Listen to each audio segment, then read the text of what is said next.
The last bells of Thessaly rang through the cold autumn air.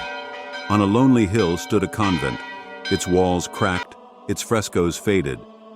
Inside, a handful of nuns gathered beneath the trembling candlelight. They prayed not for victory, but for courage. Far beyond the valley, red banners shimmered like fire. The empire was coming. No soldiers remained. No help would arrive. Only faith, fragile, but unbroken. Their abbess, Sister Eleni of Lissa, raised a silver crucifix, the last relic of their order.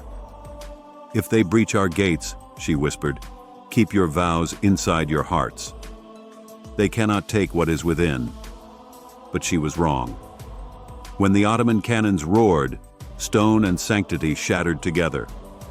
By dusk, the convent was ash, and by dawn, the women of Lissa were bound in ropes, marched toward the coast not as prisoners, but as trophies.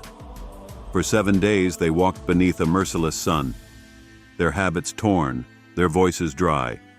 When one stumbled, another lifted her veil to protect her from the dust. They were silent, but their silence spoke louder than screams. In Volos, ships waited, wooden beasts with iron chains. As the sails caught wind, the sisters watched the mountains fade into the horizon. Everything they knew, faith, freedom, home, disappeared behind them. 12 days later, Constantinople rose before them like a dream of marble and smoke. The city of the world's desire, now their prison. Led through the crowded streets, the nuns drew quiet stares. Even in an empire built on conquest, holy women among captives were a rare sight. At the gates of Topkapi Palace, they were brought before the Grand Vizier. He offered mercy, conversion, comfort, life, refuse, and vanish. None spoke. Sister Eleni's silver cross had been taken, but her defiance remained. They were sent below the palace, to the stone corridors beneath the gardens. There, the air never saw daylight. Each woman was given a number, each day, a task. Wash linens, stoke fires, polish brass for those who lived above. It was meant to break them, to turn devotion into obedience. But they had already lived in silence and sacrifice. Hunger became prayer, pain became discipline. Even in darkness, they refused to forget who they were. When persuasion failed, the empire turned cruel. Food was cut. Voices demanded submission. Some gave in, most did not.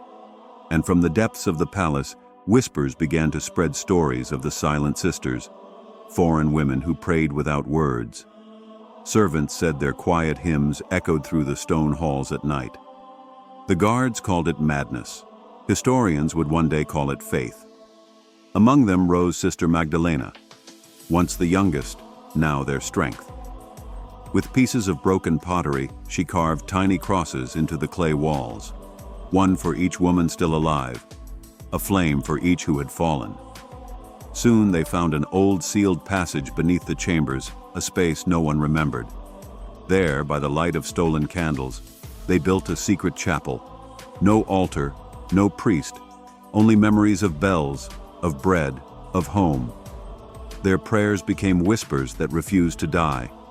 Centuries later, when archaeologists dug beneath Topkapi, they found it. A small chamber carved with Latin symbols, a phrase still visible beneath the dust. Lux in tenebris lucet. The light shines in the darkness. No names, no graves, only faith etched in stone. The empire tried to erase them, but silence remembers. And sometimes, history whispers through the walls of those who refuse to kneel.